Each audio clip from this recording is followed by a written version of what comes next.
ជំរាបសួរបងសុំ passport អូខេបងអញ្ជើញធ្វើដំណើរទៅណាដែរបងទៅថ្ងៃហ្នឹងអូអត់ទេបងខ្ញុំចង់ដឹងថាទិសដៅធ្វើដំណើរបងទៅណាដែរបងទៅដើរលេងអូបាទ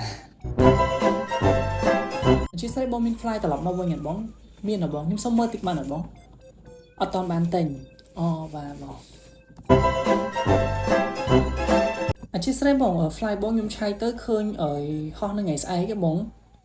អូតែបងមកតាំងថ្ងៃហ្នឹងអូមូលហេតុបងចង់បានអង្គុយអីខាងមុខអូបាទហ្នឹងហើយបង check in ហើយបង get A26 បងសុំទៅឲ្យបានមុន15នាទីមុននឹង get បិទទេបងបាទចង់សុំដូរ get A26 នេះឆ្ងាយពេកខ្ជិលដាបងអត់ជិះស្រែអត់បានទេបង check in ហើយណាបងបាទcheck out វិញពេលណាអញ្ជើញស្រែបងពេលបងទៅដល់ប្រទេសក្រៅបង check out បានទេបងបាទអរគុណបងបាទបងបាទចង់សុំលេខពីលុតតបងមានការអីមែនបងចង់ទេឲ្យចាំមិត្តភ័ក្ដិបងមកយឺតតបងអញ្ជើញស្រែបងខ្ញុំអត់មានលេខពីលុតដែរបង